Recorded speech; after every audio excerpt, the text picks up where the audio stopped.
上无他付出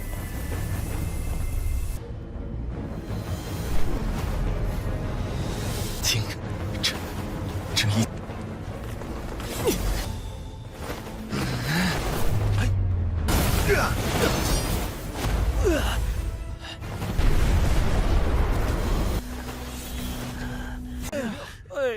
这是怎么回事啊？快献出我们支援器！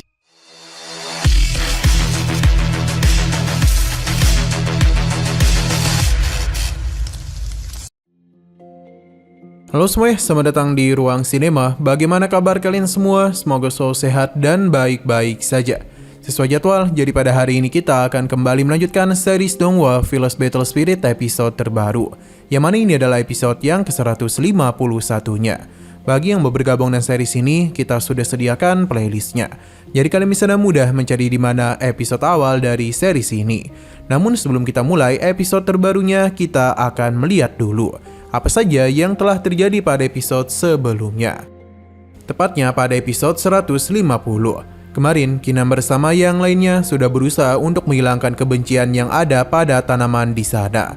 Dan begitu, jiwa-jiwa dari semua orang yang ada di sana pun akhirnya menjadi lebih tenang. Setelah semua itu, Kinan bersama yang lainnya segera pergi ke hadapan sang kaisar untuk memberitahu apa saja yang terjadi dan siapa musuh yang harus mereka kalahkan. Sebenarnya kaisar setuju-setuju saja dengan rencana mereka. Namun ada salah satu tetua yang menganggap ini semua hanyalah omong kosong saja. Ia bahkan merasa kalau di bawah kendali kaisar saat ini, wilayah mereka bisa saja dalam bahaya. Maka karena itulah Muku itu berniat untuk mengambil alih kekaisaran dari tangannya. Semua itu tidaklah dibiarkan oleh Kinan. Ia bahkan memperlihatkan betapa besar kekuatan yang dia miliki. Muku sangatlah takut kepadanya, namun dia tahu kelemahan Kinan yakni Miao Miao dan Xiaomu. Sekarang kita akan melanjutkan episode terbarunya. Muku merasa sangat senang, pasalnya kini Kinan tidak akan bisa berbuat apapun lagi. Ia juga tidaklah peduli mengenai benar atau salahnya dugaan Kinan. Lebih baik dia itu menyerah saja. Demi bisa menjaga hubungan baik di antara mereka, ia akan memohon kepada Nantianman supaya bisa mengampuni nyawa orang-orang itu. Apa yang dikatakan oleh Muku sama saja dengan pengakuan kalau dia itu memiliki hubungan dengan Nantianman. Kaisar pun memintanya untuk sadar karena bagaimanapun dulu dialah yang pernah menyelamatkan hidup Muku. Tapi dia itu tidaklah peduli lagi dengan hal tersebut. Karena dalam dunia seni bela diri, kekuatan yang ada di atas merupakan segalanya. Namun Kaisar dengan sangat cepat melakukan penyerangan yang seketika saja membuat Muku terpental. Kaisar begitu kecewa karena Muku malah memilih menjadi anjing di gerbang surgawi. Untuk menjadi anjing di gerbang surgawi selatan, para tetua lainnya mulai sadar kalau Kaisar tidaklah diracuni, pasalnya kekuatannya masih berada di puncak. Mereka pun segera dibawa berpindah ke tempat lain, di mana kini semua orang sudah terkepung oleh para binatang roh. Bahkan para pemimpin dari masing-masing camp juga datang kemari. Ternyata sejak tadi mereka tengah berada di dalam ilusi, yang tentu merupakan rencana dari sang kaisar dan Sinan.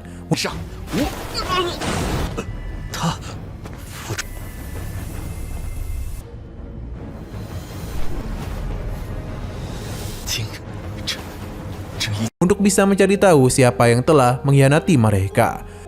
Untuk tahu apa yang terjadi, kita dibawa ke beberapa hari yang lalu, di mana Kaisar memberitahu kalau dia sudah berusaha untuk menjadi tuan rumah yang baik. Jadi dia itu merasa agak sedih, Kinan harus kembali melakukan perjalanan secepat mungkin.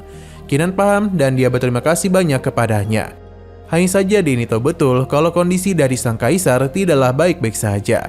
Ia mencoba menyembunyikan hal itu dari Kinan, namun di mata Kinan dia bisa melihat segalanya. Terlebih lagi, wanita tua dari Tianjin pernah mengatakan ia bisa menyembuhkan penyakit Kaisar. Ki primordial yang dia keluarkan membuat sang Kaisar terkejut, karena dengan begitu penyakitnya bisa disembuhkan. Kembali ke masa sekarang, di mana penetua Muku sama sekali tidak pernah menyangka rencana yang dia bangun selama bertahun-tahun hancur begitu saja.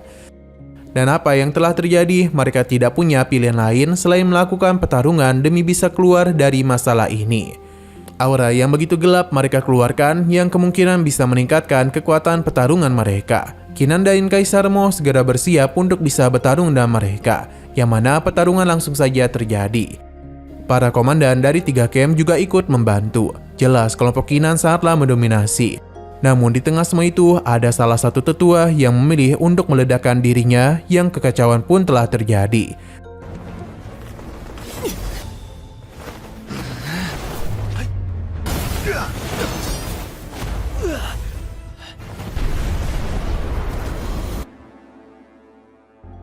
Beruntungnya Qinan bersama yang lainnya masih bisa selamat berkat pelindung yang Kaisar Remo ciptakan. Tapi yang menjadi masalah, orang-orang itu telah berhasil melarikan diri.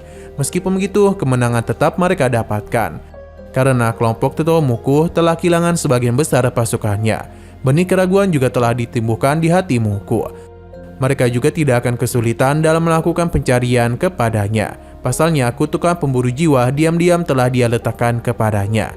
Jadi mereka hanya perlu menunggu waktu yang tepat untuk bisa menghabisinya. Kaisar Remo telah berterima kasih kepada para jenderal yang telah datang kemari untuk membantunya. Ia berjanji akan selalu mengingat bantuan yang mereka berikan. Para jenderal tidaklah mempermasalahkan hal itu karena untuk bisa mengalahkan Tianmen, mereka memang harus saling bersatu satu sama lain.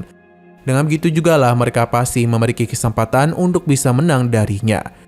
Kaisar Remo merasa setelah pertarungan ini dirinya menjadi yakin kalau pertempuran di antara Permaisuri Peiyu dan juga Tianmen kala itu telah membuat Tianmen mengalami kerugian yang sangat besar.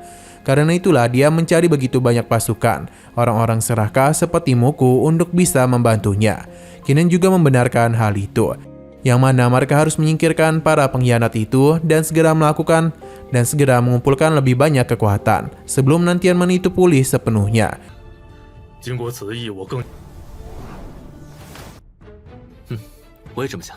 南天门必然元气大走，这就更多的力量在南天门全。 Karena jika tidak, merekalah yang akan dalam masalah besar.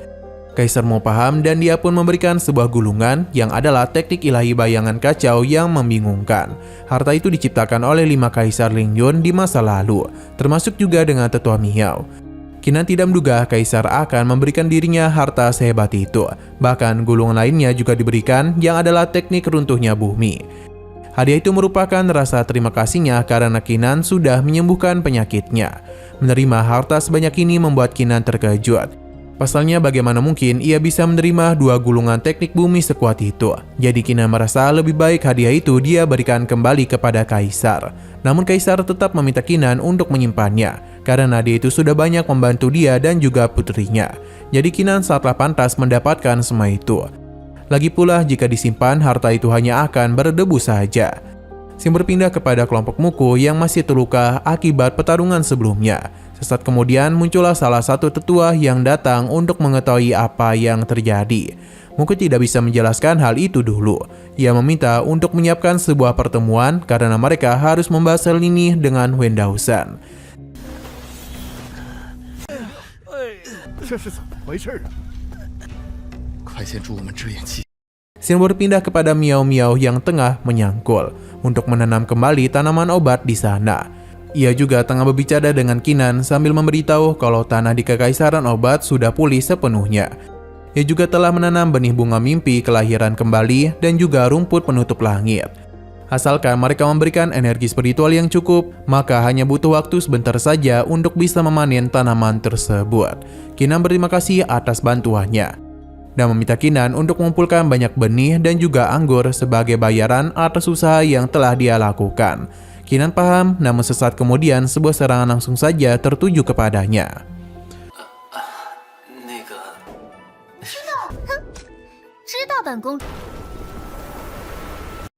Oke, sekian dulu pada video kali ini. Untuk video selanjutnya akan segera hadir. Jadi bagi kalian yang mengikuti series ini, langsung saja klik subscribe dan aktifkan loncengnya. Terima kasih yang sudah menonton video sampai habis. Jika kalian suka pada video ini, klik like dan share ke teman-teman kalian tentang channel ini. Dan ditunggu aja kelanjutannya. Oke, sampai jumpa di video selanjutnya.